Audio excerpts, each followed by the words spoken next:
Isang mapagpalang araw sa inyong lahat, mga kapuso at kapanalig sa bawat kwento.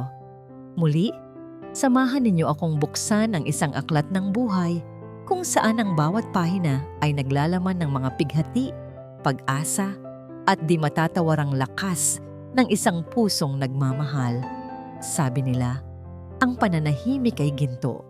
Ngunit paano kung ang gintong yon ang mismong bumibili sa tanikalang gagapos sa iyong pagkatao? Hanggang kailan mo kayang manahimik para sa kapayapaan na ikaw lang naman ang nagdurusa? Ang dulo ng bolpen ay nanginginig ilang sentimetro lamang mula sa papel. Para kay Gunita Silangan, ang katahimikan sa loob ng malaking hapagkainan ay mas nakakabingi kaysa sa pinakamalakas na sigaw.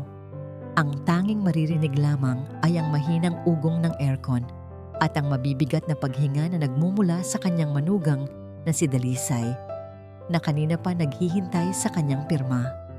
Mama, sige na po. Para naman po ito sa inyo. Malambing ngunit may diin ang boses ni Dalisay. Hindi tumitingin si Gunit. Ang kanyang mga mata ay nakapako sa papel. Isang dokumento na sinabi ni Dalisay na para sa kanyang health insurance. Ngunit sa ilalim ng maliwanag na ilaw ng aranya, may kung anong malamig na kaba ang gumapang sa kanyang dibdib. Pakiramdam niya ay isa siyang dayuhan sa sarili niyang pamamahay. Ang bahay na pula na itinayo nila ng kanyang yumaong asawang siluntian mula sa kanilang pawis at pangarap.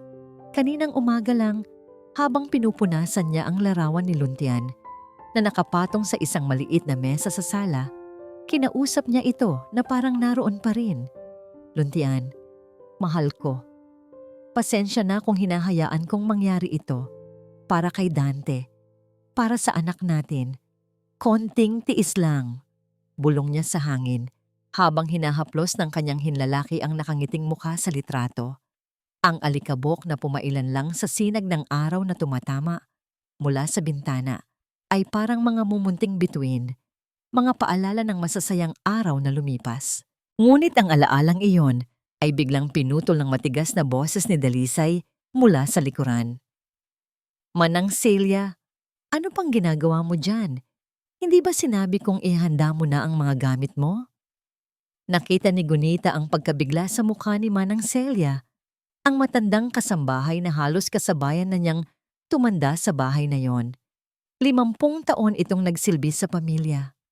Pero Dalisay, nagsimulang mga tuwiran si Gunita. Mama, please. Putol ni Dalisay. Hindi man lang siya tinitingnan.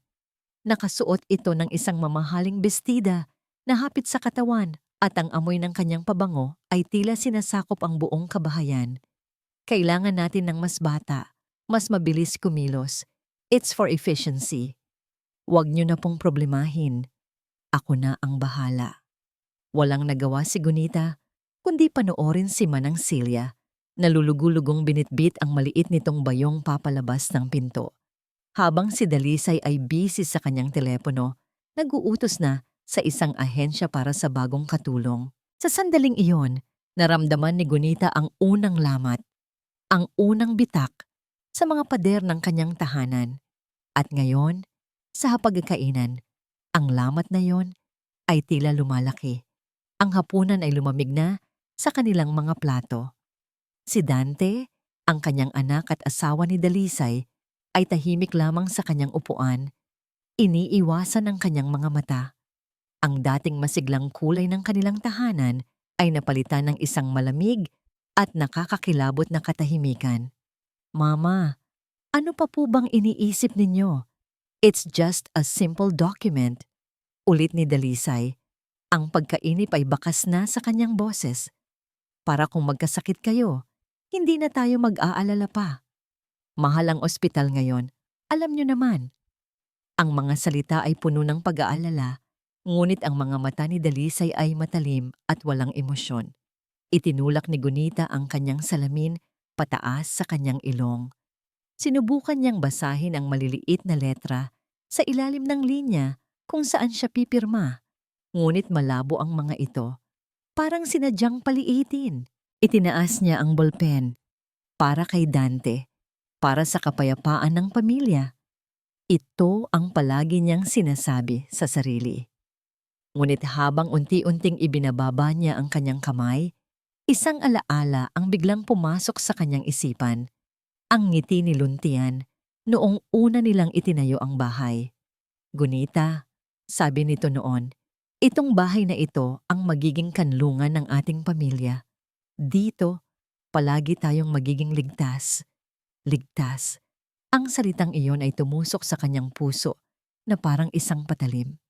Isang patak ng luha ang kumawala mula sa kanyang mga mata. Hindi niya napigilan. Bumagsak ito sa papel.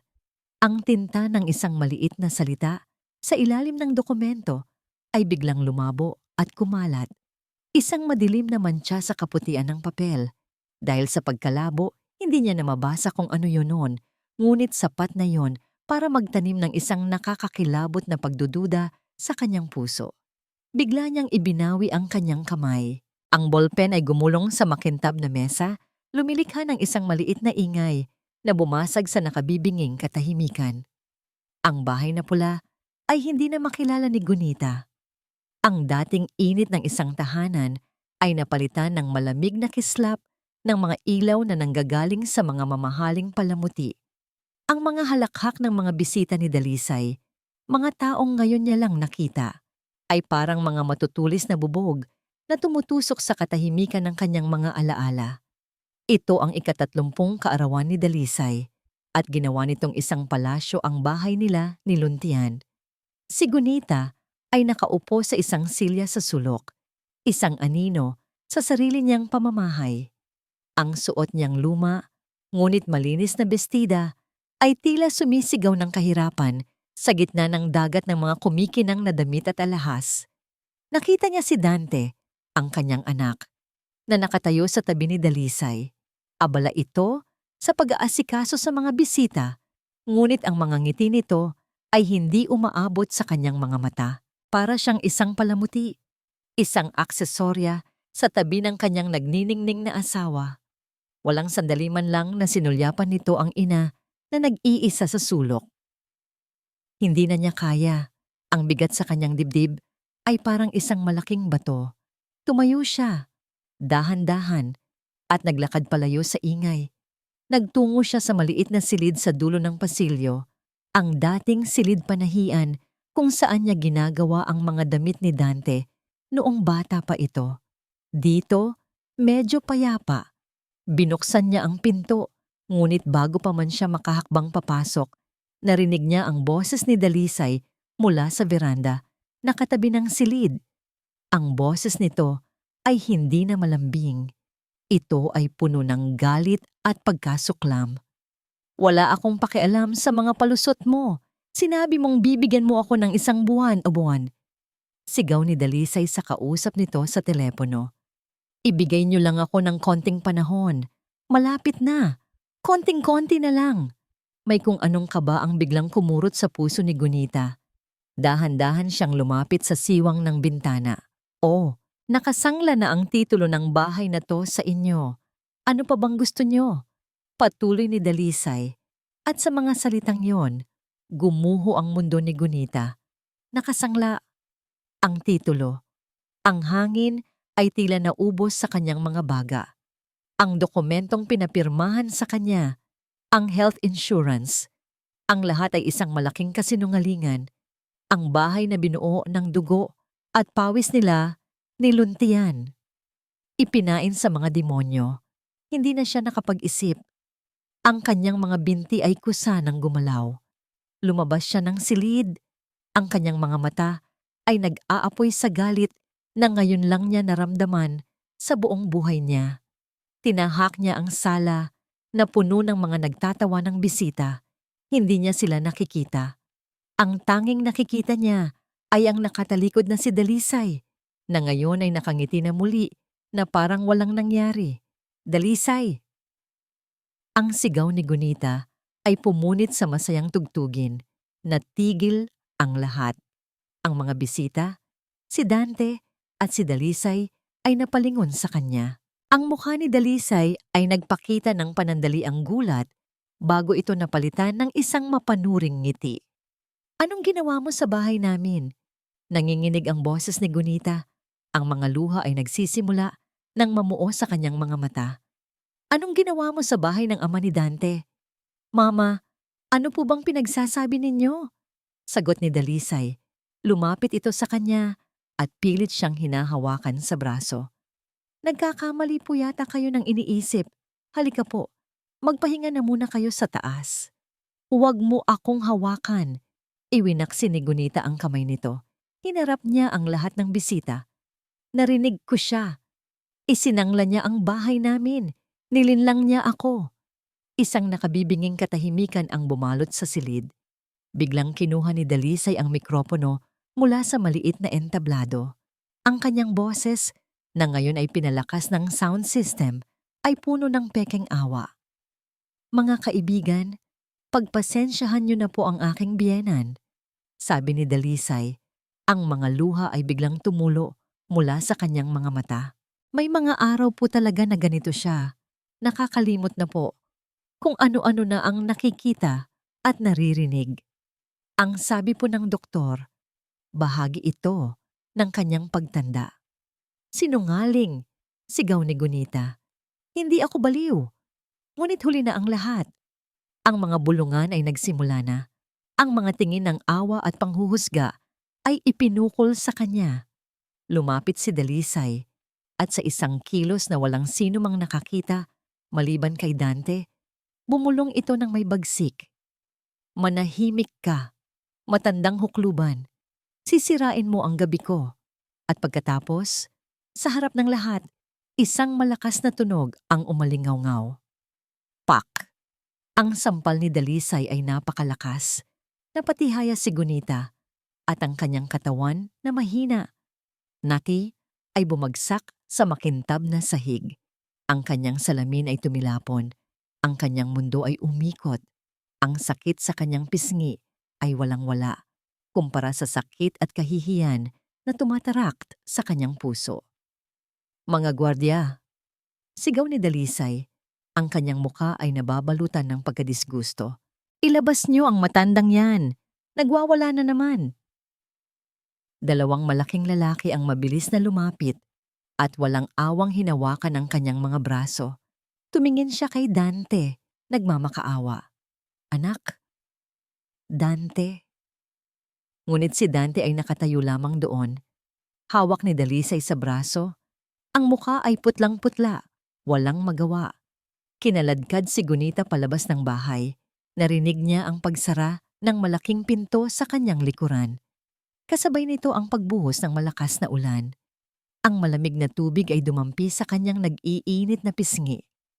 Itinulak siya ng mga gwardiya palabas ng gate. Ang bakal na tarangkahan ay nagsara ng may malakas na kalabog. Isang tunog na nagsasabing wala na siyang babalikan. Nakatayo siyang mag-isa sa gitna ng unos, basang-basa.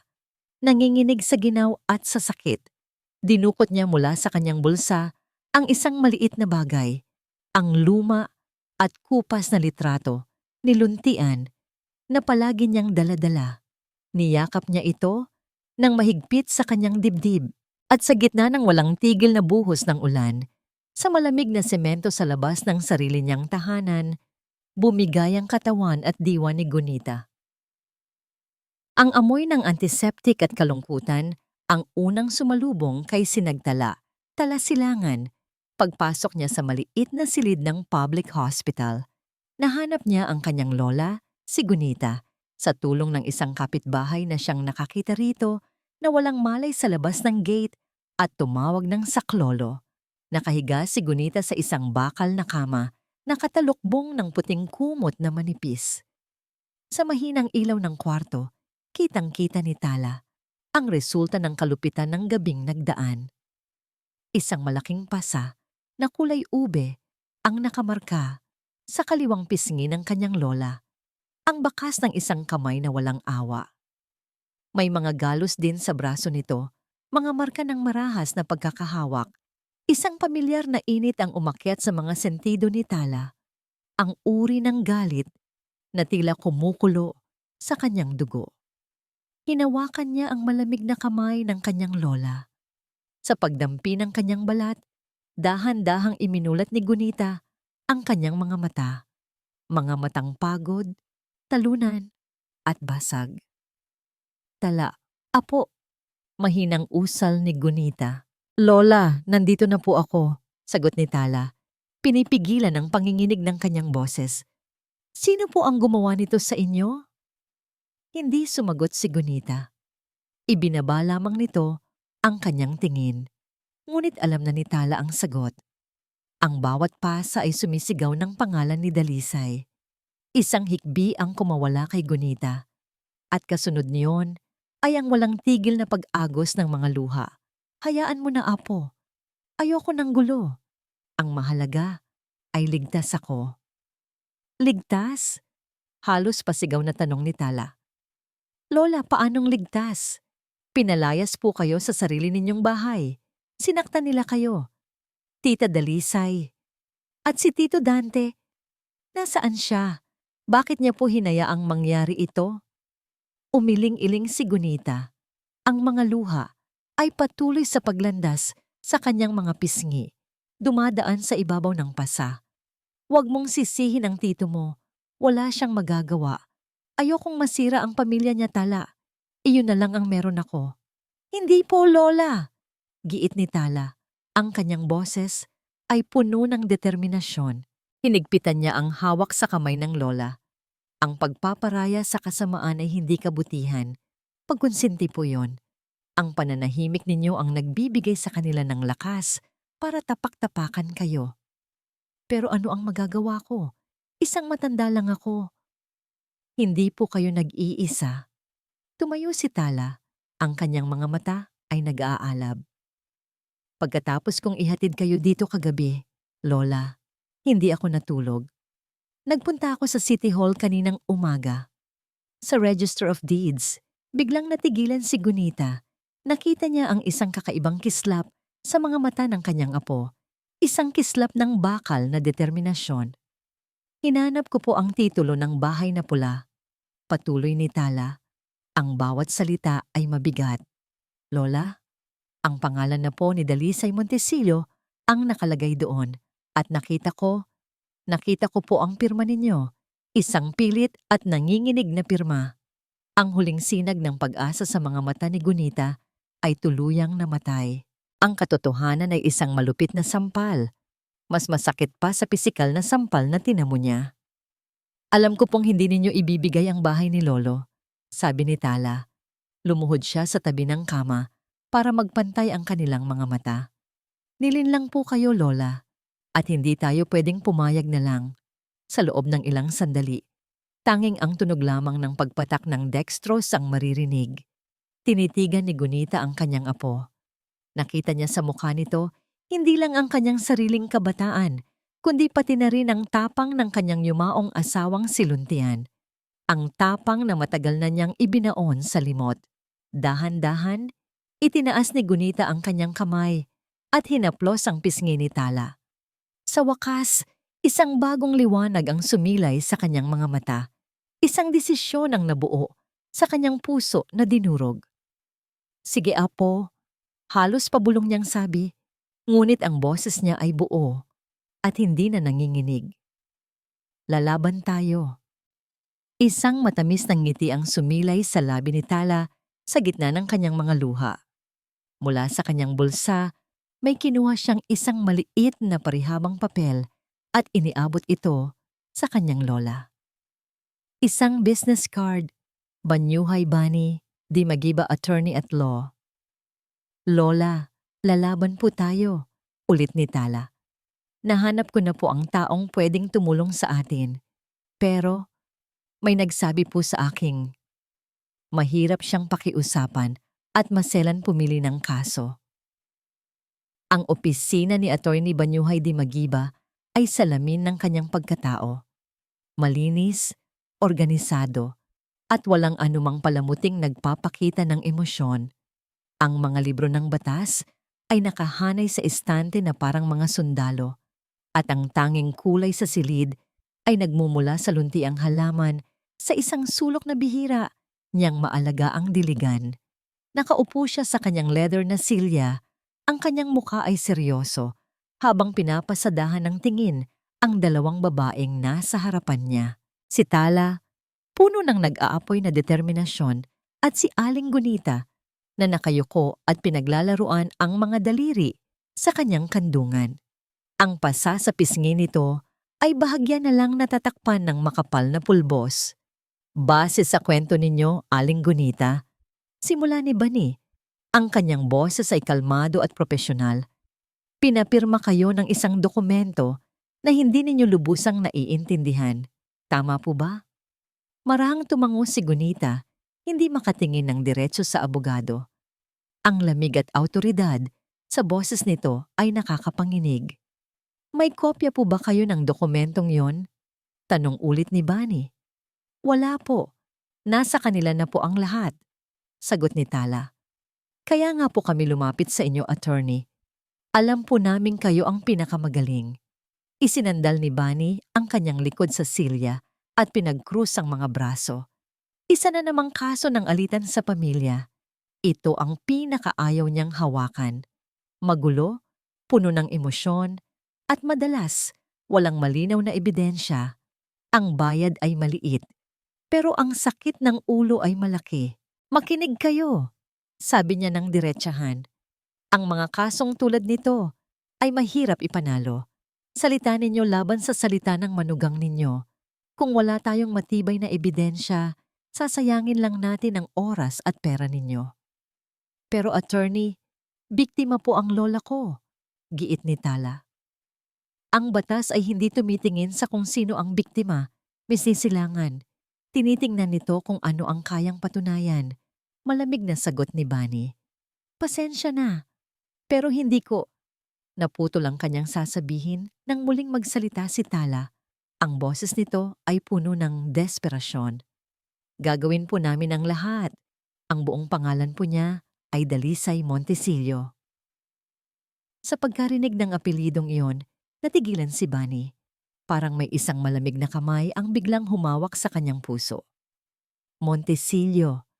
Ang pangalan ay parang isang kulog na umalingaw-ngaw sa kanyang isipan. Bigla, ang maayos niyang opisina ay naglaho.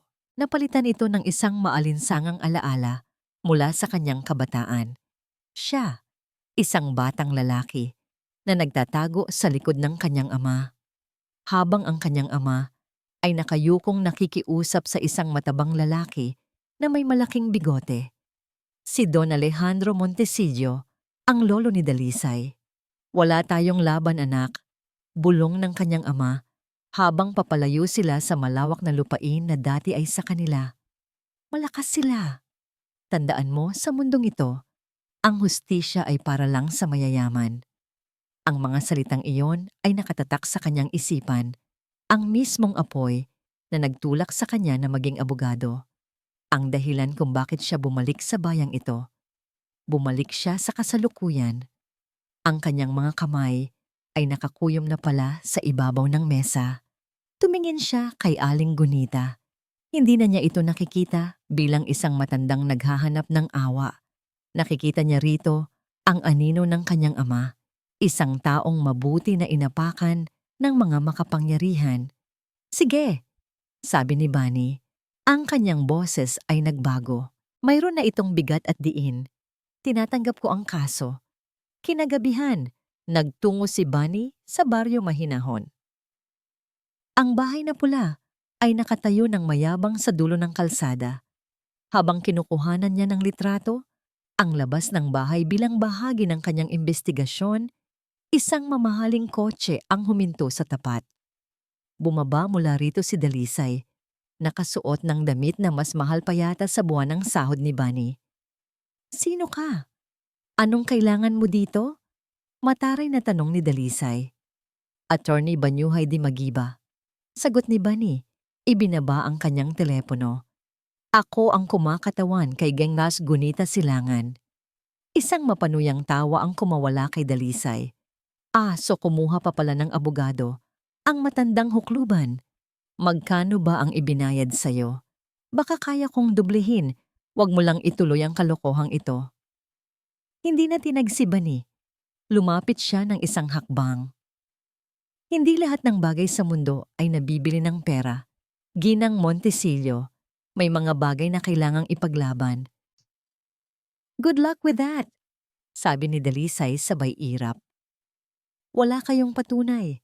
At sa oras na matapos ito, sisiguraduhin kong hindi ka na makakapag-practice ng abogasya sa buong probinsya. We'll see, kalmadong sagot ni Bani. Isang malamig na ngiti ang sumilay sa kanyang mga labi. Tinalikuran na niya si Dalisay at nagsimulang maglakad pabalik sa kanyang sasakyan. Isipin mo na lang itong isang formal na abiso. Ginang Montesillo. Ang laro ay nagsimula na. Pagbalik ni Bani sa kanyang opisina ng gabing iyon, isang madilim na tanawin ang sumalubong sa kanya. Ang salaming pinto ay basag. Ang mga gamit sa loob ay nakakalat. Ang mga libro ay pinagtatapon sa sahig. Ngunit ang pinakakilabot sa lahat ay ang nakasulat sa pader sa likod ng kanyang mesa. Isinulat gamit ang pulang pintura na tumutulo pa na parang sariwang dugo. Umatras ka, o baka ang tatay mong nasa hukay, hindi matahimik. Ang amoy ng mamahaling pabango ni Dalisay Montesillo ay hindi sapat para pagtakpan ang amoy ng takot na nangingibabaw sa loob ng kanyang BMW. Nakaparada siya sa isang madilim na sulok ng isang basement parking. Ang tanging ilaw ay nagmumula sa nag-iisang bombilya na patay-sindi sa itaas. Ang karangyaan ng kanyang sasakyan ay isang insulto sa maruming paligid. Isang malakas na katok sa bintana ang halos magpatalon sa kanya sa gulat. Sa labas, nakatayo ang isang lalaking may peklat sa kilay. Nakangisi na parang isang demonyo. Ito ang kanang kamay ng taong inuutangan na niya. Walang pagpipilian si Dalisay, kundi buksan ang pinto. Magandang gabi, Ma'am Dalisay. Bati ng lalaki. Ang boses ay magalang ngunit puno ng pagbabanta. Nabalitaan ni boss na may problema ka raw sa bahay mo. May abogado na raw na nakikialam. Walang problema. Ako ang bahala doon. Mabilis na sagot ni Dalisay. Pilit na pinatatatag ang kanyang boses. Kailangan ko lang ng kaunting panahon pa. Mananalo kami sa kaso. Panahon? Tumawa ang lalaki. Isang tawang walang kagalakan. Ang panahon ay pera, Ma'am Dalisay. At si boss, nauubusan na ng pasensya. Akala mo ba hindi namin alam na ang titulo ng bahay ay questionable pa pala? Na kailangan mo pang manalo sa korte? Biglang hinawakan ng lalaki ang panga ni Dalisay ng mahigpit. Ang kanyang mga daliri ay bumaon sa mamahaling foundation nito. Ito ang huling babala, 1 linggo. Kung hindi mo maibigay ang pera o ang malinis na titulo ng bahay na yan, baka hindi lang ang maganda mong mukha ang masira. Baka pati ang asawa mong walang kaalam-alam, isama na rin namin sa singilan. Binitawan siya nito ng marahas. Napasandal si Dalisay sa kanyang upuan, nanginginig, habang pinapanood ang lalaki na naglakad palayo sa dilim. Ang takot ay parang isang malamig na ahas na gumapang sa kanyang buong katawan. Hindi na ito simpleng kaso ng pag-agaw ng bahay. Buhay na nila ni Dante ang nakataya. Pagdating niya sa bahay na pula, ang kanyang takot ay mabilis na nag-anyong galit. Ang ugat ng lahat ng ito ay iisa lang, ang matandang biyanan niya na ayaw pang mamatay. Naabutan niya si Dante sa sala, nag-aalalang naglalakad pabalik-balik. Dalisay, mahal, saan ka galing? Tumawag ang abogado ng mama, may ipinadadalang summons. Ito na ang pagkakataon niya. Biglang bumagsak ang mga balikat ni Dalisay. Ang kanyang mukha ay nagpakita ng labis na kalungkutan at pagod. Humagulgol siya. Isang perpektong pag-arte na pinraktis niya ng paulit-ulit sa kanyang isipan. Dante! Sabi niya sa gitna ng mga hikbi. Niyakap ang kanyang asawa. Hindi ko na kaya. Sinisira na tayo ng mama mo. Ano bang sinasabi mo? Naguguluhang tanong ni Dante. Hindi mo ba nakikita? Humarap si Dalisay. Ang kanyang mukha ay basang-basa sa luha. Simula nang dumating ang abogadong yon, lalong lumala ang pag-iisip ni Mama. Sigurado akong nilalason ni Tala ang isip niya. Gusto nilang kunin ang lahat sa atin, Dante. Itong bahay ang kinabukasan natin. Gusto nilang makita tayong naghihirap sa kalye. Pero nanay ko pa rin siya, mahinang sagot ni Dante. At asawa mo ako, sigaw ni Dalisay. Sino ang pamilya mo ngayon, Dante? Siya ba na nag-iisip na ng kung ano-ano? O ako nakasama mo sa hirap at ginhawa? Kailangan nating protektahan ang sarili natin. Kailangan nating protektahan si Mama. Mula sa sarili niya. Kumuha siya ng isang folder mula sa kanyang bag. Sa loob nito ay isang dokumento na inihanda ng kanyang sariling abogado. Ito, isang affidavit, isang salaysay na nagsasabing matagal mo nang napapansin ang pagbabago sa pag-iisip ni Mama. Ang pagiging makakalimutin, ang pagiging paranoid. Para ito sa korte, Dante, para ipakita sa kanila na hindi natin siya inaapi. Nag-aalala lang tayo sa kanya. Nag-alinlangan si Dante, kinuha niya ang papel at binasa. Ang bawat salita ay parang isang patalim na tumutusok sa kanyang konsensya. Hindi ko yata kaya to, Dalisay. Kailangan, maring sabi ni Dalisay, hinawakan ang mukha ng asawa. Kung hindi mo gagawin ito, mawawala ang lahat sa atin. Mawawala ako sa'yo. Isipin mo, mahal, ito lang ang paraan para matapos na ang gulo. Para sa atin. Sa ilalim ng mapanlinlang na mga mata at malambing na pakiusap ni Dalisay, ang mahinang kalooban ni Dante ay tuluyang bumigay. Kinuha niya ang ballpen at, sa nanginginig na kamay, pinirmahan ang kasinungalingan. Nang gabing iyon, matapos niyang masigurong tulog na si Dante, tumayo si Dalisay sa harap ng malaking salamin sa kanilang silid.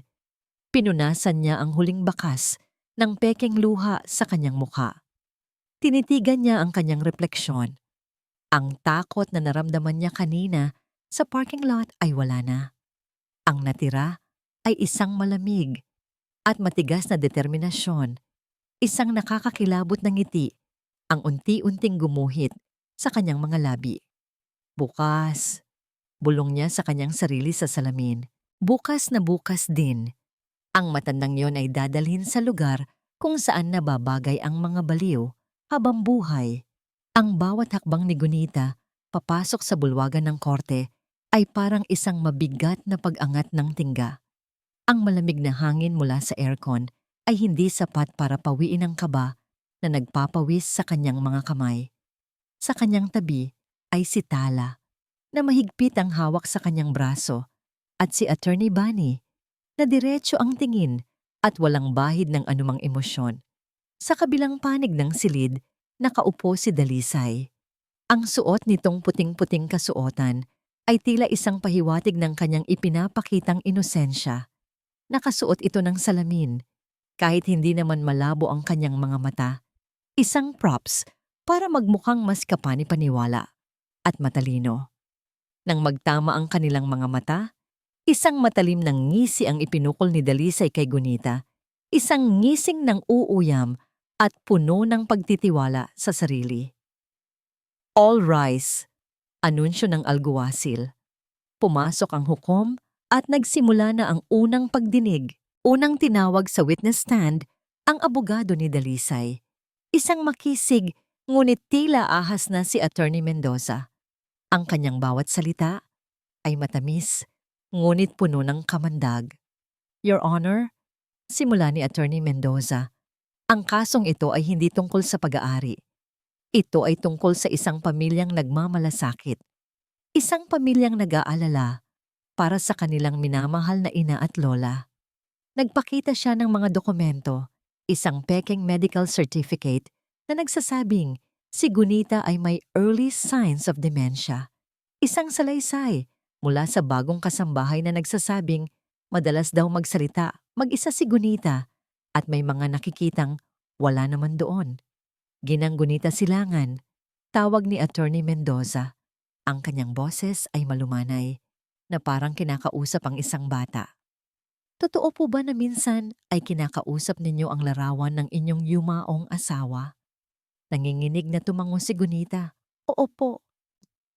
At totoo rin po ba na kamakailan lang ay sinabi ninyo sa inyong manugang na ang mga bulaklak sa hardin ay kumakanta sa inyo? Hindi totoo yan. Mabilis na sagot ni Gunita. Hindi ko sinabi yan. Pero iyon po ang nakasulat sa sinumpaang salaysay ng inyong kasambahay. Giit ni Mendoza. Iwinawagayway ang isang papel. Your Honor, nakikita po natin ang isang pattern.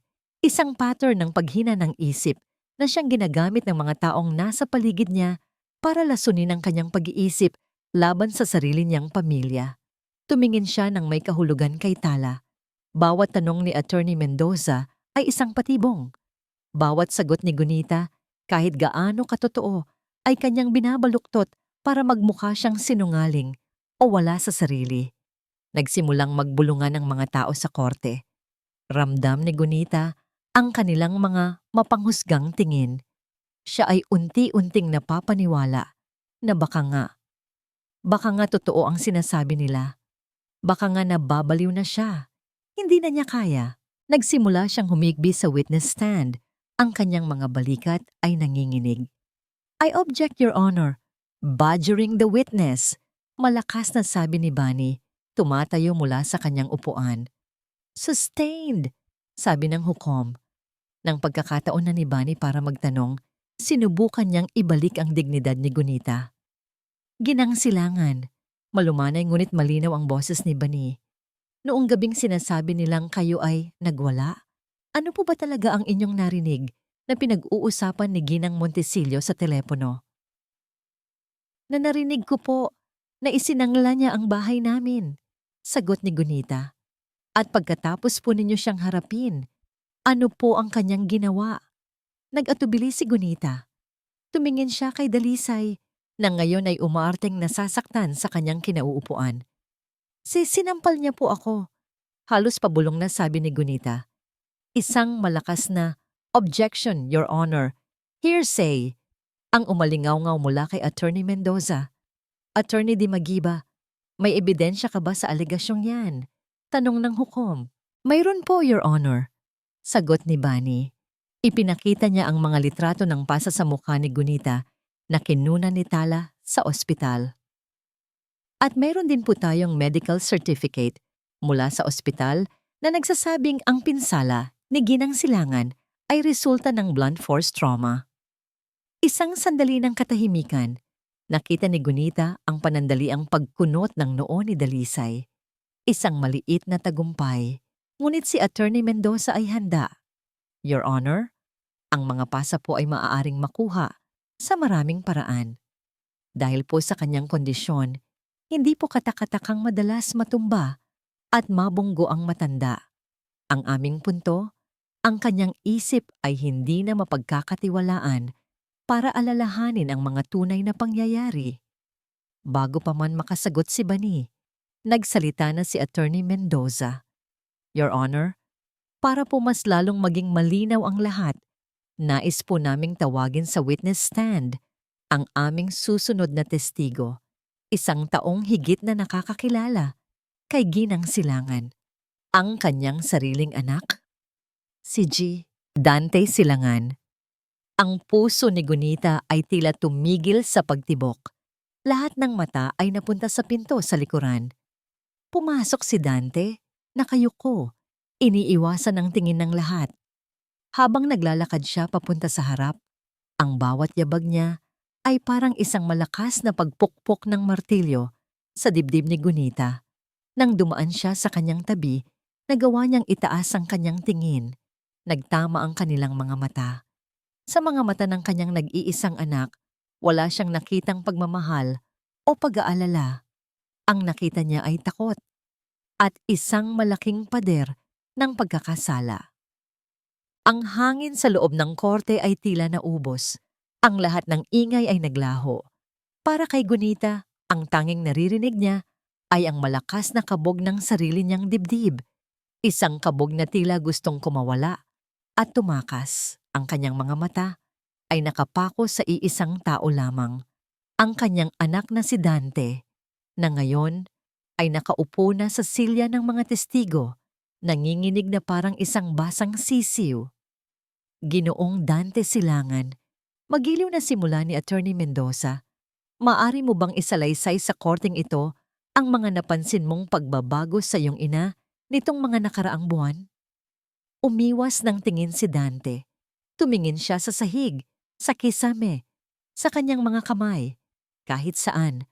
Huwag lang sa direksyon kung nasaan ang kanyang ina. Dante. Anak. Halos walang boses na usal ni Gunita. Isang pakiusap, isang panalangin. Huminga ng malalim si Dante, at nang magsalita ito, ang boses niya ay basag at halos hindi marinig. Oo po. Madalas na po siyang nakakalimot. Minsan, tinatawag niya ako sa pangalan ng aking yumaong ama. May mga araw na hinahanap niya ang mga gamit na matagal na palang naitapon. Bawat salita ay isang punyal na bumaon ng diretso sa puso ni Gunita. Ito ang kanyang anak. Ang batang inalagaan niya, pinakain at minahal ng higit pa sa kanyang sarili. At ngayon, sinasaksak siya nito ng mga kasinungalingan sa harap ng buong mundo.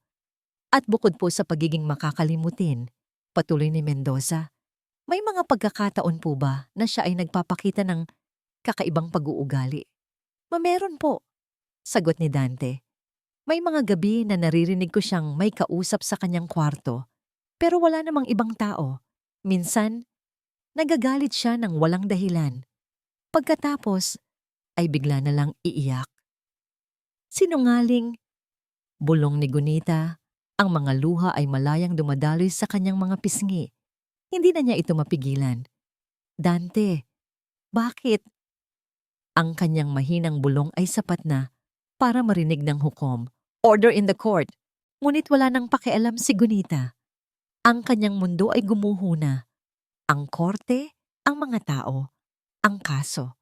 Lahat ay naglaho.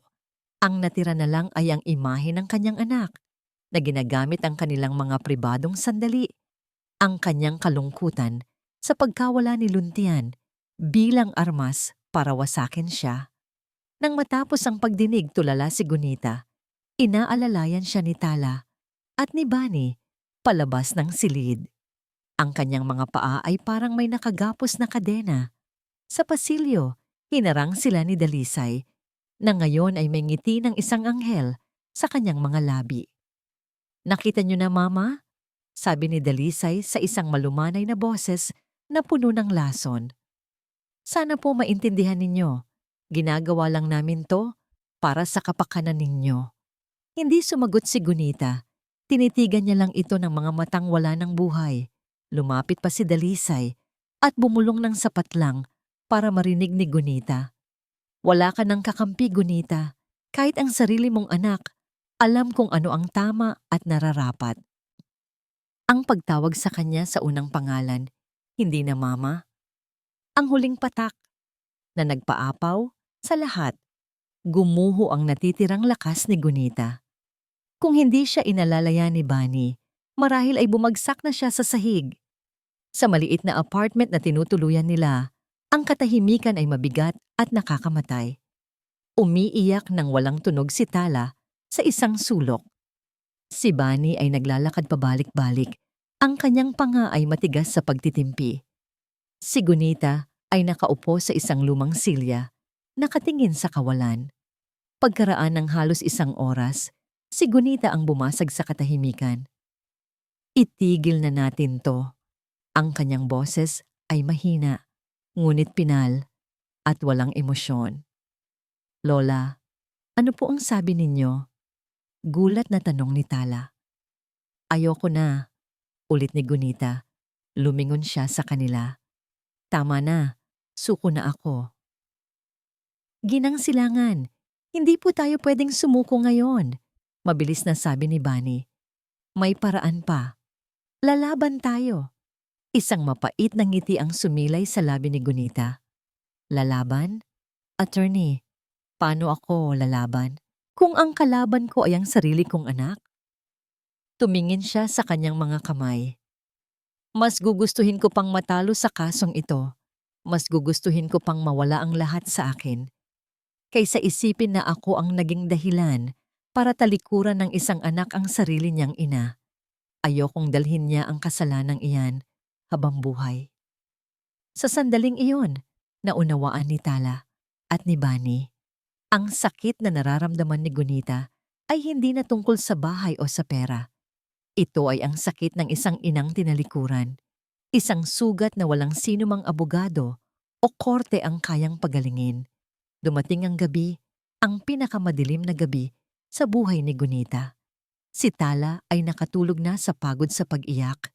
Si Gunita ay nakahiga sa kanyang kama, dilat ang mga mata sa dilim. Sa labas, sa maliit na sala, hindi rin makatulog si Bani. Nakaupo siya, nakatingin sa mga papeles ng kaso na tila mga basurang walang silbi. Ang pakiramdam ng kabiguan ay mapait sa kanyang lalamunan. Bigla, ang katahimikan ay pinutol ng pag-vibrate ng kanyang telepono sa ibabaw ng mesa. Isang unknown number. Dahil sa gabi, nag-atubili siyang sagutin. Ngunit may nag-udyok sa kanya. "Hello," sagot niya. Ang boses ay pagod. Isang boses na halatang binago o dumadaan sa kung anong aparato ang sumagot mula sa kabilang linya.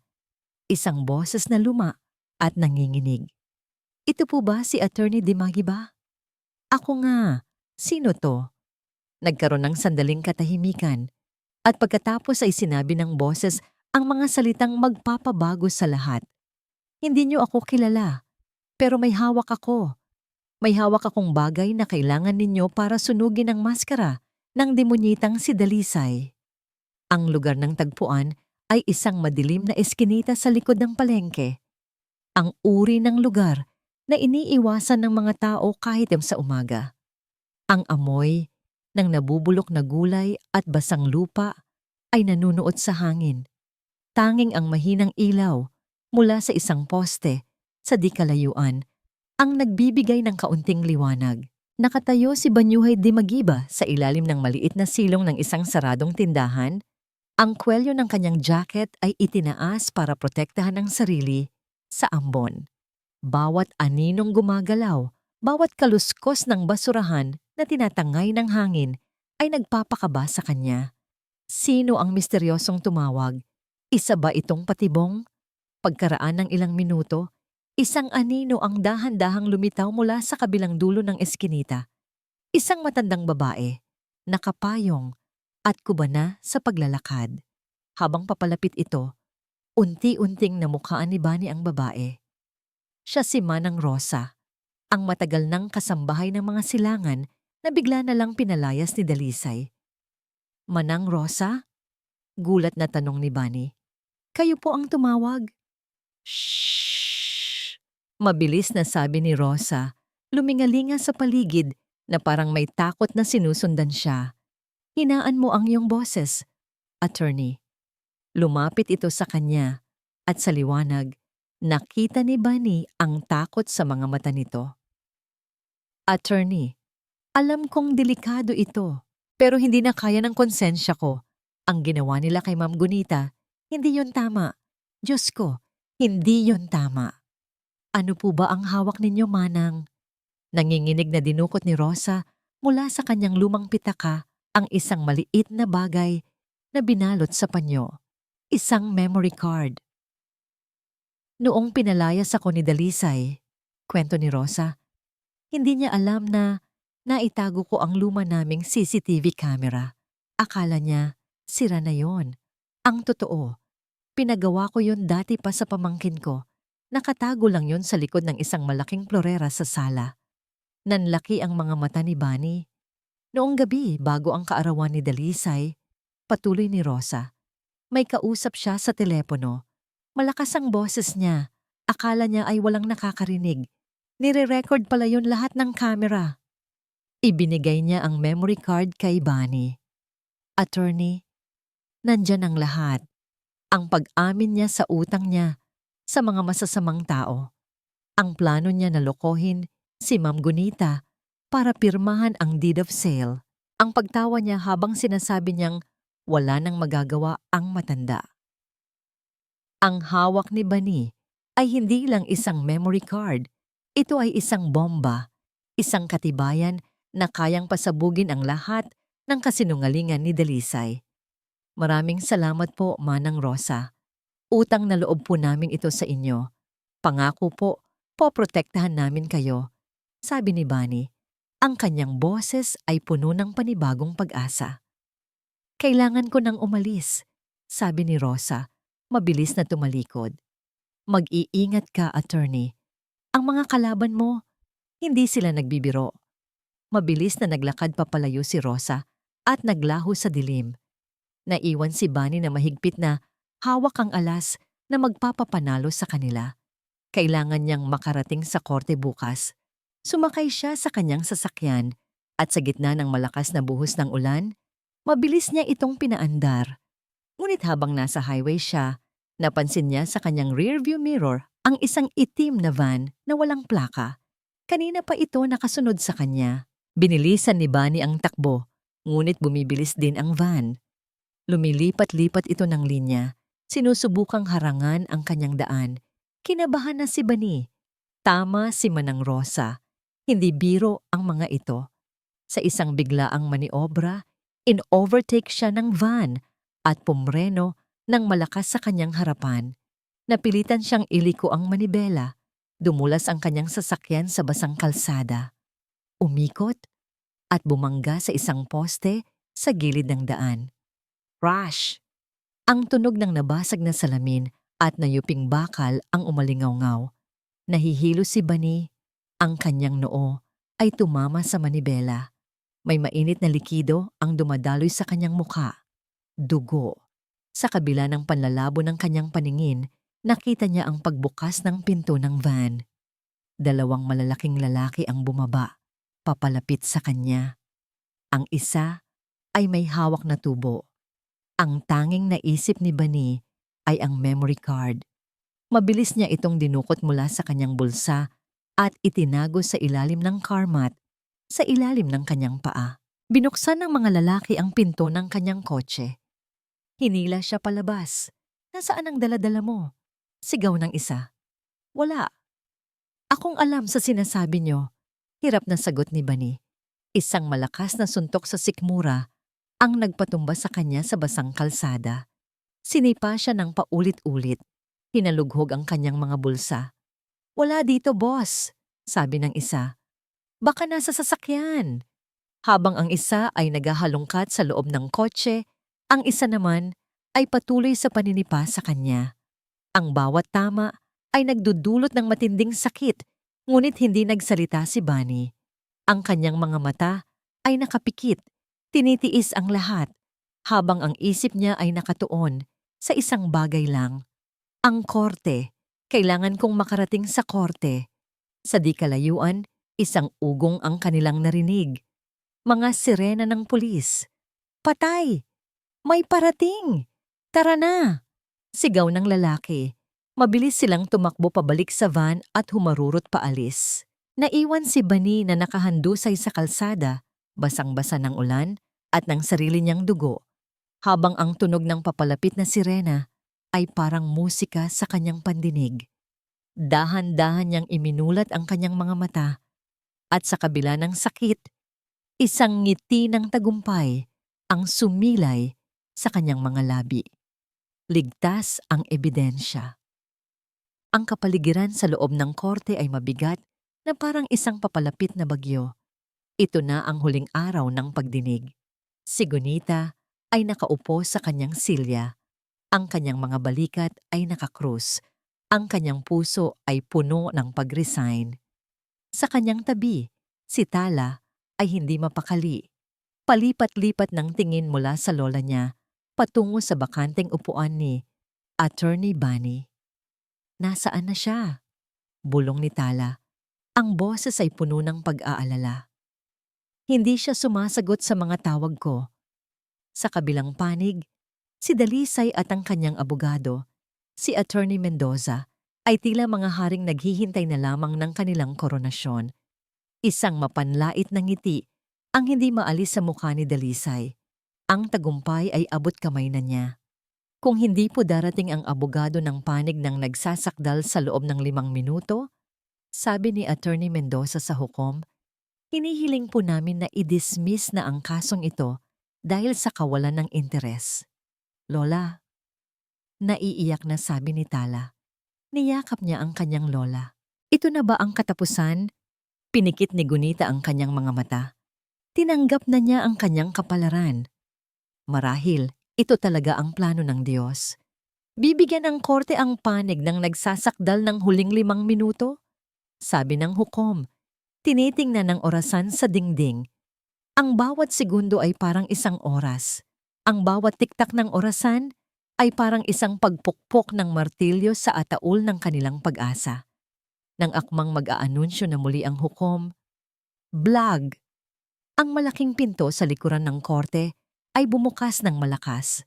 Lahat ng tao ay napalingon. Nakatayo roon si Attorney Banyuhay de Magiba. Ang kanyang damit ay gusot. May mga mantsa ng tuyong dugo. May benda sa kanyang noo at isang malaking pasa sa kanyang pisngi. Ngunit ang kanyang mga mata ay nag-aalab na parang dalawang nagbabagang uling. Sa likod niya, nakatayo si Manang Rosa, nanginginig sa takot ngunit puno ng determinasyon. Isang malakas na bulungan ang pumuno sa silid. Ang nangiti sa mukha ni Dalisay ay biglang naglaho na parang bula. Napalitan ito ng purong pagkabigla at takot. Paumanhin po sa aking pagkahuli, Your Honor, sabi ni Bani. Ang kanyang boses ay pagod, ngunit malinaw at malakas. May mga hindi inaasahang pangyayari, ngunit narito na po kami at mayroon po kaming huling ebidensya na nais naming ipakita. Objection, Your Honor. Mabilis na sigaw ni Attorney Mendoza. The discovery phase is over. Hindi na po maaaring magpakita ng bagong ebidensya. Your Honor, sagot ni Bani, ang ebidensyang ito ay ngayon lamang po napasa kamay namin at ito po ay direktang magpapatunay na mayroong panloloko at pamimeke na naganap. We move to enter this into evidence in the interest of justice. The court will allow it. Sabi ng hukom, ang kanyang interes ay napukaw. Isang malaking screen ang ibinaba sa harap ng korte. Ipinasok ni Bani ang memory card sa isang laptop. Ang lahat ay nakatingin, naghihintay. At pagkatapos, umalingaw sa buong silid ang isang pamilyar na boses. Ang boses ni Dalisay, malinaw at walang duda, na nagmumula sa mga speaker. Wala akong pakialam sa matandang yon. Kailangan ko ang perang ito. Kapag napirmahan na niya ang deed of sale, wala na siyang magagawa. Sino ang maniniwala sa isang ulyanin? Ako o siya? Ha? Ang mga utang ko, bayad lahat. At ang bahay sa akin na. Ang bawat salita ay parang isang dagundong ng kulog. Ang bawat tawa ni Dalisay sa recording ay isang matalim na patalim na sumira sa kanyang maskara ng kabanalan. Ang buong korte ay natigilan. Iitigil niyo yan. Pekeng-peke yan. Gawa-gawa lang yan. Sigaw ni Dalisay, tumatayo. Ang kanyang muka ay namumutla na parang isang patay. Ngunit huli na ang lahat. Ang recording ay nagpatuloy.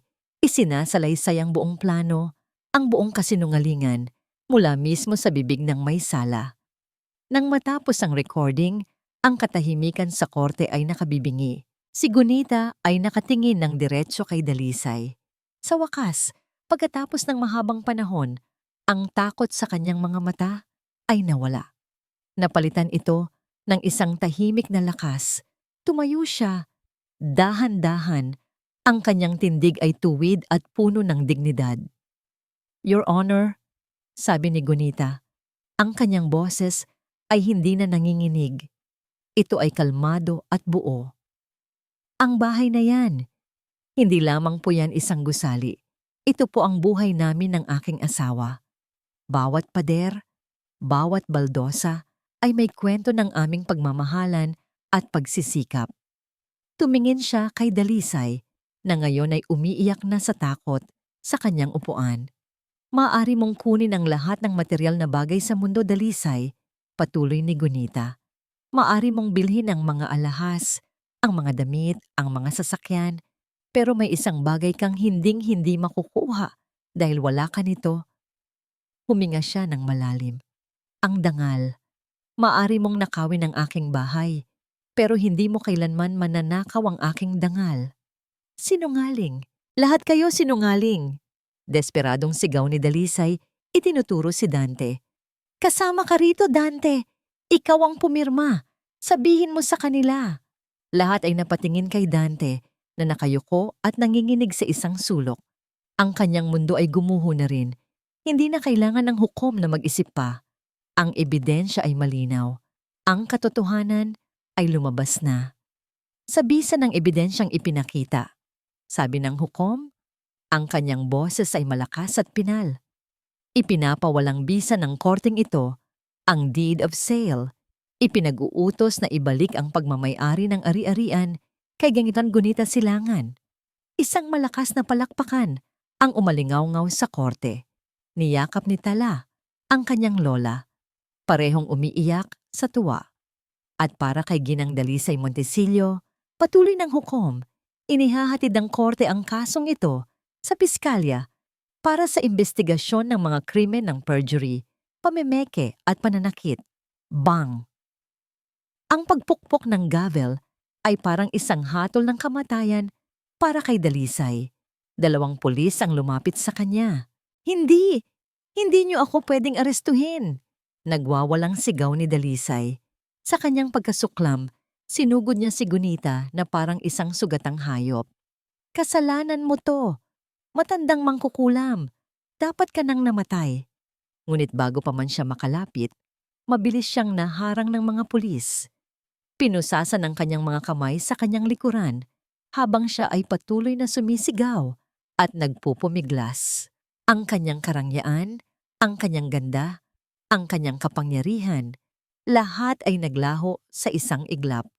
Ang natira ay isang babaeng hubad sa katotohanan, isang babaeng nilamon ng sarili niyang kasakigiman. Ang tunog ng bakal na rehas na nagsasara ay may kakaibang bigat. Para kay Dalisay, ito ang tunog ng pagtatapos ng kanyang mundo. Ang lahat ng kinang at karangyaan ay hinubad mula sa kanya. Ang mga alahas na Cartier, ang damit na Chanel, ang sapatos na Louboutin. Napalitan ng mga ito ng isang kulay kahel na uniforme ng bilanggo na amoy luma at may mantsa ng kalungkutan ng mga naunang nagsusuot. Sa loob ng kanyang selda, walang mamahaling pabango, walang malambot na kama. Tanging ang amoy ng kalawang at ang malamig at matigas na semento ang kanyang kasama. Ngunit ang pinakamasakit sa lahat ay ang balitang dumating sa kanya kinabukasan. Ang mga taong inutangan niya nang malaman na wala na siyang maibabayad ay sinigurong kahit sa loob ng kulungan ay hindi siya matatahimik. Ang bawat araw para kay Dalisay ay naging isang walang katapusang bangungot ng pagbabayad utang. Hindi sa batas, kundi sa mga anino na mas malupit pa kaysa rito. Sa labas ng bilangguan, isa pang uri ng paghuhukom ang nagaganap. Nakaupo si Gunita sa isang upuan sa maliit na apartment, hawak ang mainit na tasa ng tsaa na inihanda ni Tala. Sa kanyang harapan, nakaluhod si Dante sa sahig. Ang kanyang katawan ay nanginginig sa walang tigil na pag-iyak. Ang dating kayabangan at pagwawalang bahala ay ganap ng naglaho. Ang natira ay isang durog na lalaki, isang anak na naligaw ng landas. Mama, patawarin na niyo po ako. Paulit-ulit niyang sinasabi sa gitna ng mga hikbi. Patawad, Mama. Nabulag po ako. Natakot ako. Naging duwag ako. Patawarin niyo po ako. Tinitigan siya ni Gunita. Ang galit na dapat sana ay nararamdaman niya ay wala na. Ang natira ay isang malalim na awa. Awa para sa anak na hinayaan ang sariling maging isang sunod-sunuran. Dahan-dahan, ibinaba ni Gunita ang kanyang tasa. Yumuko siya at hinawakan ang nanginginig na mga balikat ng kanyang anak. Tumayo ka, Dante, mahinahon niyang sabi. Sumunod si Dante, ngunit ang kanyang mga mata ay nanatiling nakatungo sa sahig, hindi kayang salubungin ang tingin ng ina. Pinapatawad na kita, sabi ni Gunita. Sa mga salitang yon, tila nabunutan ng isang malaking tinik si Dante at muli itong napahagulgol. Ngunit hindi pa tapos si Gunita. Pinapatawad kita, anak, pag-uulit niya. Pero ang pagpapatawad ay hindi nangangahulugan ng paglimot. At hindi ito nangangahulugan na maari na nating ibalik ang lahat sa dati. Tumingin si Dante sa kanya. Ang kanyang mga mata ay puno ng pagkalito. Ano po ang ibig ninyong sabihin? Mama, uuwi na po ako sa inyo. Aalagaan ko po kayo. Isang malungkot na ngiti ang sumilay sa labi ni Gunita. Hindi, Dante. Ang bahay na pula ay aking tahanan. Pero hindi na ito ang iyong tahanan. Pero mama, kailangan mong matutong tumayo sa sarili mong mga paa, sabi ni Gunita. Ang kanyang boses ay hindi galit, ngunit puno ng isang matatag na pagmamahal. Kailangan mong harapin ang mga resulta ng iyong mga desisyon. Hanapin mo ang iyong sarili, anak. Patunayan mo, hindi sa akin, kundi sa sarili mo, na kaya mong maging isang mabuting tao nang hindi nakasandal sa yaman ng iba o sa takot mula kanino man. Ito ang pinakamasakit ngunit pinakakailangan na aral na natanggap ni Dante. Ang pagpapatawad ng kanyang ina ay hindi isang libreng tiket pabalik sa kanyang komportabling buhay.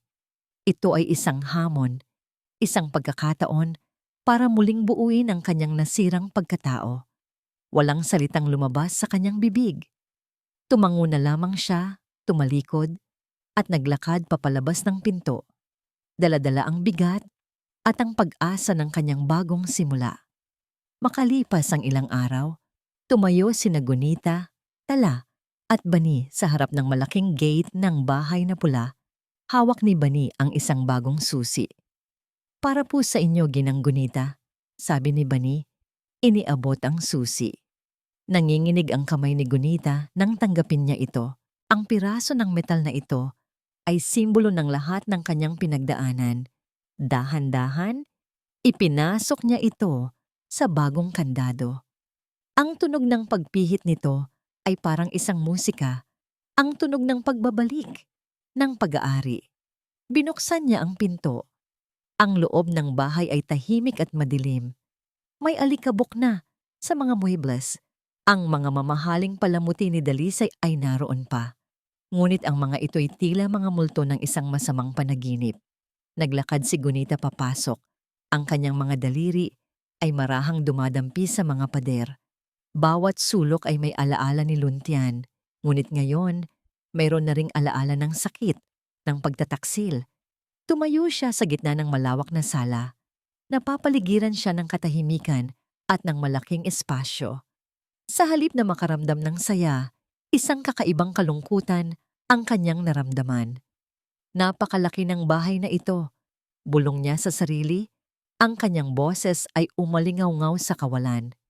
Napakalaki para sa isang matandang nag-iisa. Tumingin siya kay Tala at kay Bani. Isang bagong ideya, isang bagong layunin, ang unti-unting nabubuo sa kanyang isipan. Ang bahay na ito ay nailigtas. Ngunit ang misyon nito, ang tunay na dahilan kung bakit ito ipinaglaban, ay ngayon pa lang magsisimula. 6 na buwan ang lumipas. Ang bahay na pula ay hindi na pula sa kalungkutan, kundi pula sa init ng pagmamahal at pag-asa. Ang dating nakabibinging katahimikan ay napalitan na ng masasayang tawanan, ng tunog ng makinang pantahi, at ng amoy ng bagong lutong tinapay. Sa pinto, ang lumang pangalan ng kalsada ay napalitan ng isang magandang karatulang kahoy na inukit ng kamay. Silungan ng pag-asa. Sa loob ng malawak na sala, kung saan dating naganap ang malupit na pagpapahiya, ngayon ay isang abalang pagawaan. Ilang mga babae na may iba't ibang kwento ng pinagdaanang sakit at pang-aabuso, ang sama-samang natututong manahi ng mga basahan at mga punda ng unan. Sila ang mga unang residente ng Silungan ng Pag-asa, isang pundasyong itinayo ni Gunita para sa mga kababaihang biktima ng karahasan na walang ibang matakbuhan. Nakaupo si Gunita sa gitna nila, hindi bilang isang biktima, kundi bilang isang guro, isang ina, isang ilaw. Ang mga guhit sa kanyang muka ay naroon pa rin, ngunit hindi na ito mga guhit ng pighati, kundi mga mapa ng kanyang katatagan. Ayan, Elena, ganyan nga. Dahan-dahan lang sa pedal.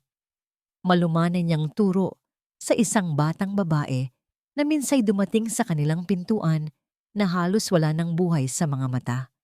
Ngayon, ang mga mata nito ay may kislap na muli habang nakatingin sa nabubuong tela sa ilalim ng kanyang mga daliri. Salamat po, Nay Gunita. Nahihiyang sabi ng babae. Ang tawag na Nay mula sa kanila ay isang musika sa pandinig ni Gunita.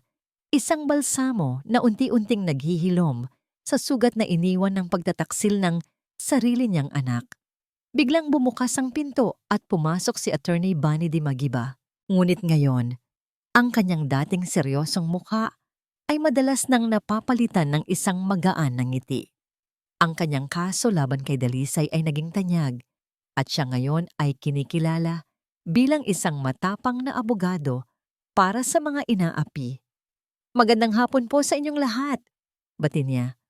Attorney Bunny, masayang bati ni Tala na siyang namamahala sa mga papeles at donasyon ng pundasyon. Lumapit siya kay Bunny at isang hindi maipaliwanag na kuryente ang tila dumaloy sa pagitan nila nang magtama ang kanilang mga mata. May dala akong magandang balita, sabi ni Bunny. Iniabot ang isang folder kay Tala. Naaprubahan na ng SEC ang ating full foundation status at may isang malaking kumpanya na gustong mag-donate ng 10 bagong sewing machines. Talaga? Naku, ang galing! Tuwang-tuwang sabi ni Tala. Sa sobrang galak, hindi niya napigilan ang sarili at nayakap si Bunny. Pareho silang natigilan sa ginawa niya. Dahan-dahan siyang bumitaw. Ang kanyang mga pisngi ay namumula. Bababay. Salamat, Bunny. Malaking tulong yan, sabi ni Tala, umiiwas ng tingin. Napangiti lang si Bunny. Walang anuman. Basta, para sa silungan. At para sa inyo. Pinanood sila ni Gunita mula sa malayo at isang mainit na saya ang gumuhit sa kanyang puso. Nakita niya ang namumuong pag-ibig sa dalawa, isang pag-ibig na isinilang mula sa pagsubok at pinalago ng iisang layunin. Kinagabihan, matapos ang lahat ng gawain at nang ang lahat ay mahimbing na sa kanilang mga silid, nagtungo si Gunita sa kanyang dating kwarto. Sa ibabaw ng kanyang mesa, naroon pa rin ang larawan ni Luntian, malinis at walang alikabok. Nagsindi siya ng isang kandila at inilagay sa tabi nito. Ang liwanag ng kandila ay nagbigay buhay sa nakangiting mukha ng kanyang asawa. Luntian, mahal ko, bulong niya sa hangin. Kamusta ka na dyan? Huminga siya ng malalim, isang hininga ng kapayapaan. Alam mo, natupad na ang pangarap mo. Ang bahay na ito, naging isang tunay na kanlungan na nga. Hindi lang para sa ating pamilya, kundi para sa marami pang nangangailangan ng pagkalinga. Ang sakit na dulot ng pagkawala nito ay siya rin palang nagbigay daan sa isang bagong simula. Hinaplos niya ang larawan. Pinatawad ko na si Dante at ipinagdarasal ko na mahanap niya ang kanyang daan. Ang pagpapatawad pala, Luntian, ay hindi para sa kanila. Para pala ito sa sarili natin. Ito ang huling susi para tuluyang makalaya. Isang ngiti ng lubos na kapanatagan ang sumilay sa kanyang mga labi. Ang bahay na pula ay hindi na lamang isang alaala ng nakaraan. Ito ay isang buhay na testamento ng pag-asa. Mula sa mga abo ng kanyang pighati, itinayo ni Gunita hindi lang ang isang bahay, kundi isang tahanan para sa mga pusong nasugatan, isang silungan kung saan ang bawat lamat ay nagiging isang magandang disenyo ng katatagan. At dito po nagtatapos ang ating kwento, ang paglalakbay ni Gunita sa silungan ng pag-asa. Ang kwento ni Gunita ay nagtuturo sa atin ng isang mahalagang aral na ang dangal ay hindi matutumbasan ng anumang halaga at ang pananahimik sa harap ng pang-aapi ay hindi kabutihan kundi isang lason. Ipinakita niya sa atin na ang tunay na lakas ay hindi nasa pagtitiis kundi nasa pagtindig at paghahanap ng boses para sa katotohanan. At higit sa lahat, ipinakita niya na kahit ang pinakamasakit na sugat, kapag hinarap ng may tapang at pagpapatawad, ay maaring maging isang bukal ng pag-asa, hindi lang para sa sarili, kundi para sa buong komunidad. Maraming salamat po sa inyong walang sawang pagsubaybay sa bawat kabanata ng ating kwento. Naway napulutan ninyo ito ng inspirasyon. Ano pong klaseng kwento ang gusto ninyong marinig sa susunod? Isang kwento ba ng pag-ibig na pinaglayo ng tadhana o isang misteryo na susubok sa inyong isipan? Mag-iwan lamang po ng komento sa ibaba. Ang inyong boses ay mahalaga sa amin. Hindi dito nagtatapos ang ating paglalakbay. Marami pa pong kwentong kasing ganda at mas puno ng aral dito sa aming channel. Kung nagustuhan nyo ang kwentong ito, i-like, i-share sa pamilya at mga kaibigan, at mag-subscribe na rin para lagi kayong updated sa mga susunod pa naming kwento. I-click niyo ang notification bell para kayo ang unang makarinig kapag may bago kaming upload. Pagpalain po kayo ng Panginoon, kayo at ang inyong buong pamilya. Hanggang sa muli!